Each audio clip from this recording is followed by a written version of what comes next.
सिर्फ इंसाफ चाहिए और कुछ नहीं। उस बंदे ने जिस तरह मेरे कपड़े फाड़े हैं, जिस तरह मुझे मारा है, मैं सिर्फ अपनी इज्जत की खातिर निकली हूँ कि मुझे मेरी इज्जत चाहिए। सिस्टर के हस्बैंड ने मुझ पर अटैक किया, मेरे कपड़े वगैरह फाड़े, मुझे पंच मारा है, मैं बाइक से नीचे गिरी हूँ, मुझ पर चढ़ के उसने बहुत बुरे तरीके से गला दबाता रहा है, मेरा कपड़े फाड़े उसने मेरी सिस्टर को डिवोर्स दे चुके हैं। डिवोर्स देने के बाद भी वो चाह रहे हैं कि वो उनके साथ रहें। हम लोग मुसलमान हैं, ऐसा नहीं होता कहीं भी। उनके जो वालिद हैं और वालदा हैं, उनकी डिवोर्स हुई है, लेकिन वो फिर भी माँ बाप उनके एक साथ रहते हैं, एक ही घर में। मेरी सिस्टर के हस्बैंड ने मुझ पर अटैक किया है।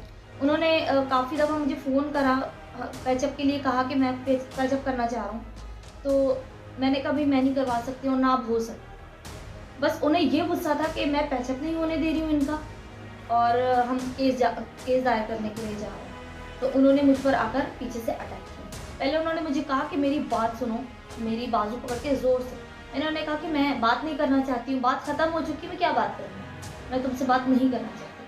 इतने में ही उन्होंने मुझे पंच दिया और मैं बाइक से नीचे गिरी। फिर जो उन्होंने मेरे कपड़े वगैरह फाड़े और बहुत बुरे तरीके से मुझे मारा है। उसने मुझे पंच मारा है, मैं बाइक से नीचे गिरी हूँ। फिर वो मुझ पर चढ़ के उसने बहुत बुरे तरीके से गला दबाता रहा है, मेरा कपड़े फाड़े उसने मेरे। एमएल में मेरी रिपोर्ट है, मेरे सीने पर अभी तक खराशे हैं, मेरा मुंह आप देख सकते हैं, सिटी स्कैन में आया है सब आप।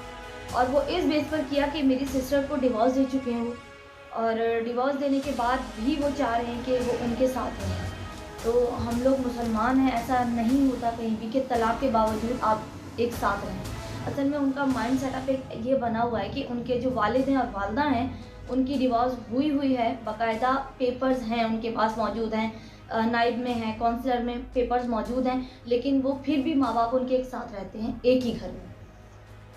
और उनका भी यही है कि अगर वो रह सकते हैं तो हम भी रह सकते हैं। वो कह रहे हैं कि हमने तलाक दी हुई नहीं है, बल्कि इनकी मेरी सिस्टर की नंद है, वो गवाह है। उस टाइम जब झगड़ा हो रहा था इन लोगों का, तो उन्होंने उन्हीं के कहने पर आके उन्होंने इनको तलाक दी। ये ब्रांड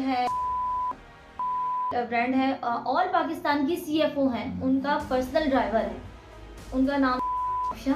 अब मैं नहीं जानती कि वो क्यों उन पर इतना पैसा लगा रही हैं, और वो उन्हीं पर चल रहा। और कुछ हैं जो बड़ी पोस्ट वाले हैं जो उनके पीछे हैं, अदनान लोधी के, कि जब मैं 4 दिन लगातार जाती रही हूँ वहाँ पर, मेरी FIR नहीं काटी गई। बहुत से लोग ये बात भी कर रहे हैं कि जी क्या ये मैडम 4 दिन तक वही कपड़े पहनकर घूमती रही हैं। ऐसा बिल्कुल नहीं है कि मैं 4 दिन तक वही कपड़े पहनकर घूमती रही हूँ।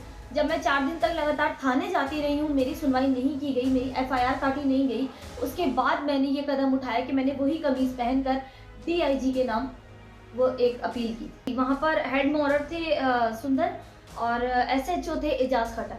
तो मैंने इन लोगों को बहुत बोला, ये लोग मुझे सुबह भी बुलाते थे, शाम भी बुलाते थे, रात भी बुलाते थे, मैं वहाँ बैठी रहती थी, मेरे हस्बैंड बैठे रहते थे वहाँ कि हमारी FIR काटी जाए, बट ये लोग मेरी FIR नहीं काट रहे थे। ये महमूदाबाद था। मैं यही चाहती हूँ कि आप सबकी माएँ बहन बेटियाँ मौजूद हैं, मुझे सिर्फ इंसाफ चाहिए और कुछ नहीं। उस बंदे ने जिस तरह मेरे कपड़े फाड़े हैं, जिस तरह मुझे मारा है, मुझे कुछ भी नहीं चाहिए, मैं सिर्फ अपनी इज्जत की खातिर निकली हूँ कि मुझे मेरी इज्जत चाहिए। और DIG से मेरी ख़ास तौर पर इमरान खान साहब से अपील है कि मेरे इस वाक़ये का जायज़ा लिया जाए, मेरी रिपोर्ट को देखा जाए कि उस बंदे ने मेरे साथ इतनी ज़्यादती की। मैं 4 दिन तक थाने जाती रही हूँ, वहाँ के SHO ने कोई एक्शन नहीं लिया, मुझे 4 दिन तक बुलाते रहे हैं वहाँ पर। ज़ाहिर है मैं एक औरत ज़ात हूँ, मुझ में इतना नहीं है, ना मैं इतनी पावरफुल हूँ। वो असल सलूक वाले लोग हैं, पीछे बड़े लोग हैं, उनके पैसा है उनके पास, मेरे पास ऐसा कुछ नहीं है।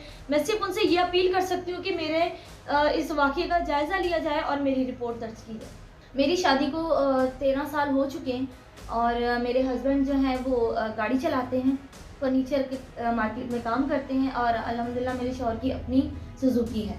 और 13 साल हो गए, मेरे 4 बच्चे हैं, 2 बेटे हैं, 2 बेटियां हैं माशाल्लाह से। और हम में कोई लड़ाई झगड़ा नहीं होता, ना हुआ है कभी। अगर हुआ भी अक्सर तो सिर्फ इस चीज़ को ले दे के कि अदनान लोधी को आप मत बुलाओ अपने घर, वो इस काबिल नहीं है वो लोग, क्योंकि अक्सर कर चुके हैं वो लोग।